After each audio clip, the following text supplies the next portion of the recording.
There is a Sumerian tablet that has sat in the British Museum since 1849.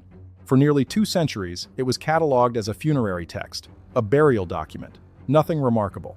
In late 2023, a small team of linguists at Oxford finished translating it properly for the first time. And within 3 months, 2 of them requested transfer off the project. One filed for medical leave, citing persistent disturbances in the home. The third, the lead translator, a woman named Dr. Margit Halvorsen, gave one interview to an obscure academic journal before going silent. She said the tablet was not about death. It was about what happens if you refuse death, not the dying part, the choosing part. Because according to the tablet, when you die, you are offered 7 doors, 7 options, 7 ways forward, and there is an 8th option that the gods do not want you to know exists. The 8th option is refusal. The tablet describes what happens to the souls who say no to all 7. The translators did not stop because the work was tedious. They stopped because they recognized something in the descriptions. Something they had seen, something their grandmothers had warned them about, something we still see today and have given other names. This is what the tablet says. The tablet itself is small, about the size of a paperback book. 12 fired clay panels bound together by a thread of woven copper, which is itself unusual. Copper binding was reserved in Mesopotamian culture for documents the priesthood considered dangerous to leave open. Closed tablets, sealed knowledge. The convention was that such documents were not to be read by the uninitiated.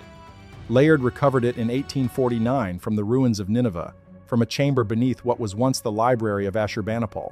The chamber was not part of the main library. It was lower, older, sealed with a different kind of clay, mixed with what tests would later identify as ash from cremated bone.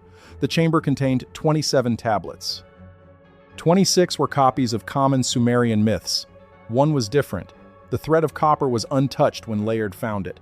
Nobody had read it for at least 3,000 years. He brought it back to London. It was catalogued, shelved, and largely forgotten. Periodic translation attempts in the 1880s, the 1920s, the 1960s, and the 1990s all stalled.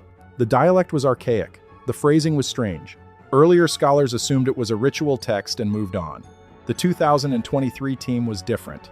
They were not looking for ritual. They were looking for grammar.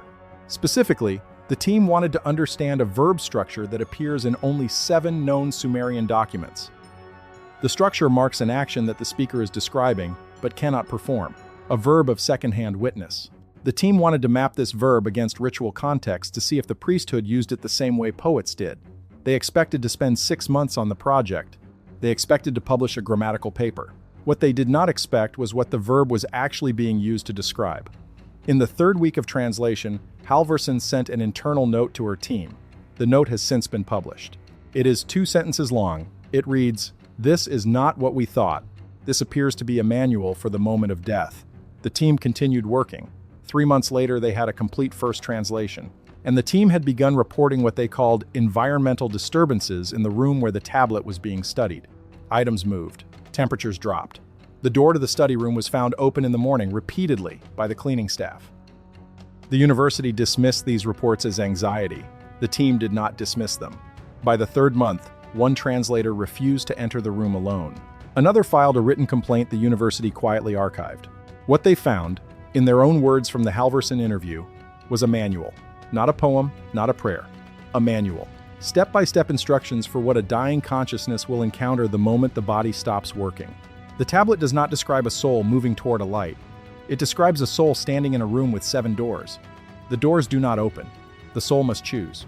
And each door, according to the tablet, leads to a different fate. Some doors are pleasant. Others are difficult. A few are described in ways the translators found genuinely troubling. But every door, every single one, ends with the soul leaving the room. The 8th option is not a door. It is what you do when you do not pick a door. You stand still. You refuse. And the tablet describes, in unsettling detail, what happens to the souls who stand still. They do not vanish. They do not move on. Instead, they become something the Sumerians had a name for. A name that translated precisely means the ones who linger between.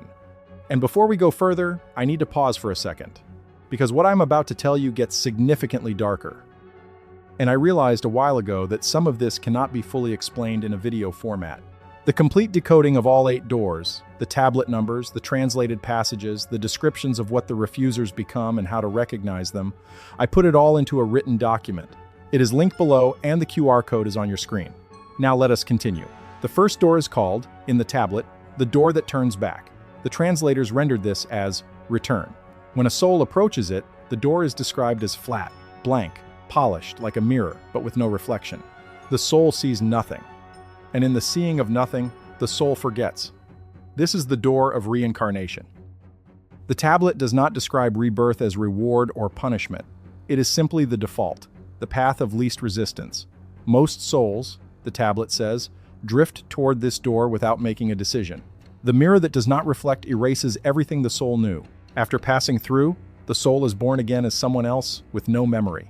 Taking this door is not a real choice. It is the absence of choice. Most human beings, according to this document, have done this many times. Returned, forgotten, returned. The translators noted that the Sumerian verb for this kind of movement is closer to the verb used for water finding the lowest point in a landscape. Gravity, drift. The first door is gravity. The second door is called the door that ends the count. The translators rendered this as dissolution. The tablet describes this door as transparent, like water, and behind it is a vast nothing. Not darkness, not light, not even space. The absence of any quality at all. The soul that approaches this door is told, by whatever presence administers the room, that on the other side is rest. True rest. A kind of rest the body never gets. A stillness the mind never reaches. The tablet says the offer is real. There is no trick. The soul passes through and the soul ceases. Not annihilation in the sense of pain or loss, just the ending of the count. The candle goes out. The translators noted that this is the door the tablet treats with the most reverence. It is described as a completion. The soul has decided that nothing remains for it to do. The Sumerians considered this the path of the very old and the very wise. The tablet implies that the gods themselves cannot take this door. They cannot dissolve. They cannot end. Which is part of why, the tablet hints, the gods sometimes envy human beings. The third door is called the door of the held lamp. The translators rendered this as service. Behind it, the soul is shown the same room with 7 doors. The soul is told that some souls who arrive here cannot see the doors clearly. Some arrive confused, some panicked, some carrying grief so heavy they cannot move. And the soul that takes the third door agrees to become one of the presences who stand in the room and help, not to make the choice for anyone. The choice must remain the dying soul's own. But to hold a lamp, to clarify, to gesture toward the doors, to answer questions. The third door is not glamorous. It is long, slow, sometimes lonely work. The souls who take this door remain in the room for a long time before they are released to take another door themselves. The tablet names specific individuals known to the priesthood who took this door. The third door produces what later cultures would call psychopomps, guides, ferrymen, the ones who lead the dead. The fourth door is called the door of the long table. The translators rendered this as garden, though the tablet's image is closer to a feast. Behind this door, the soul finds a place that contains everything the soul most loved during life. The smells, the voices, the familiar light, familiar food, familiar faces, the dead the soul missed. The tablet describes this door as a reward of sorts, but the translators noted a careful qualifier in the language. The reward is real. But it is also limited. The tablet says the soul who takes this door will experience the garden for as long as the soul can sustain attention to it. After a long while, the attention wanes and the garden begins to feel less vivid. The soul begins to want something else. When the soul is ready, it leaves the garden and returns to the room with the 7 doors to choose again. The fourth door is not eternity. It is rest, long and beautiful. The Sumerians considered this the door for ordinary good people who had simply lived well. The fifth door is called the door of the descent. The translators rendered this as Kur, after the Sumerian name for the underworld. Behind this door is not punishment, not hell. The tablet is very explicit about this. The fifth door leads downward, yes, but the descent is into a kind of training. The soul who takes this door has agreed to be reshaped. Certain qualities are removed. Other qualities are added. The descent is difficult, sometimes painful. The soul loses things and gains things. The tablet uses an agricultural metaphor the translators found striking. It compares the fifth door to a threshing floor where wheat separates from chaff. The soul is the wheat. Whatever the soul accumulated in life that was not useful is the chaff. The descent removes the chaff. What returns is denser, harder, more capable than what went in. Few souls choose it willingly. But the souls who do, the tablet says, are the ones who eventually become useful in ways the other doors cannot produce. The gods watch this door more closely than the others. The sixth door is called the Door of the High Seat. The translators rendered this as Watcher. Behind it, the soul is shown the world it just left. Not from below, but from above. From a height the soul did not know was possible. And the soul is told that some souls, after many returns, after the fourth and fifth doors, after the work has been done, can take a different role. They can step out of the cycle and join the ones who watch.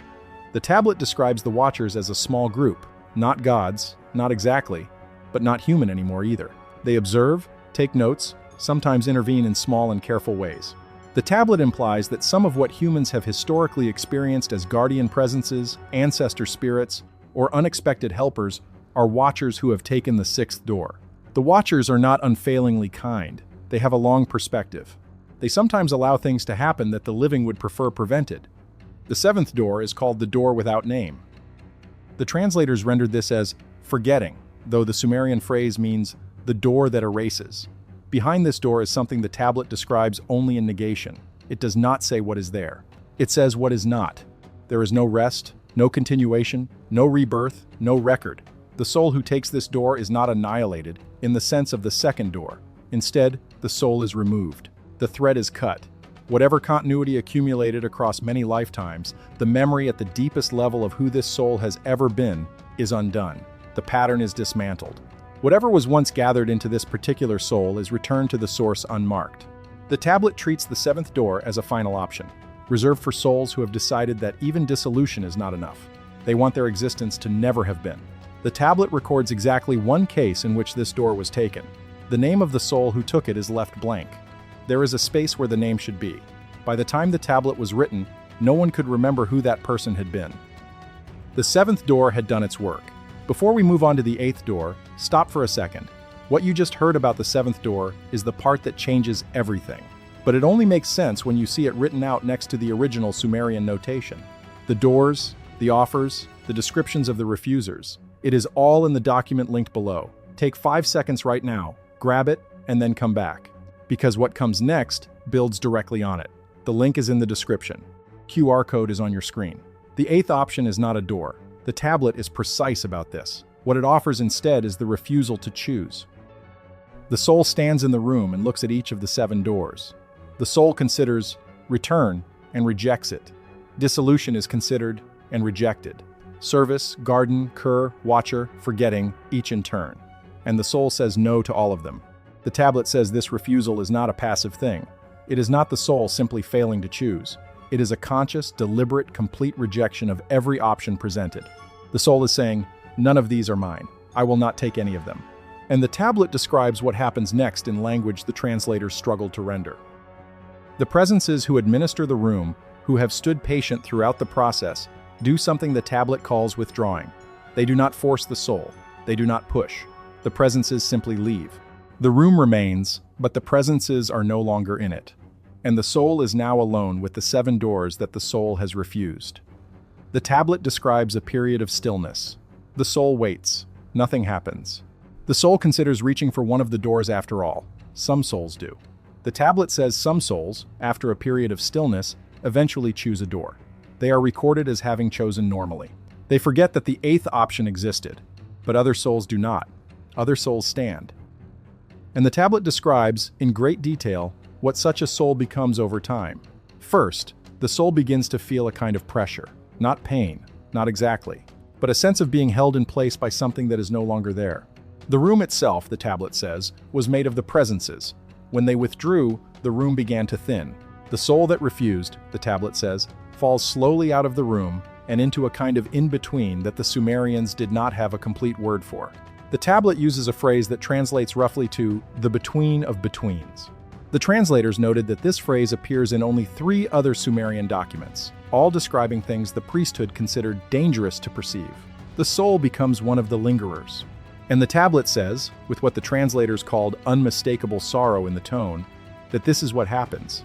The soul does not vanish. The soul does not move on. What remains is a presence with no destination, a shape with no door. The tablet describes the lingerers in detail. Some of the descriptions, the translators noted, match phenomena reported across nearly every culture on Earth. The lingerers can sometimes still perceive the living world. They can sometimes affect it, weakly. And they can sometimes be perceived by the living, particularly by those who are children, those who are dying themselves, and those who are in extreme emotional states. The tablet describes the lingerers as varying in how they experience their situation. Some are confused. They do not understand what happened. They wander, returning to places they remember from life, sometimes for centuries. The tablet says these are the lingerers responsible for what later cultures would call hauntings, houses where presences are felt, hallways where someone always seems to be standing, the figure at the end of the bed. Some of the lingerers, the tablet says, are not confused. They know exactly what happened. They chose, they refused, and they understand that they are between. These lingerers, the tablet says, can sometimes learn. They can become more present, develop intentions of their own. Some of them, over long stretches of time, become useful. They learn to help the living, to guide, to comfort, to warn.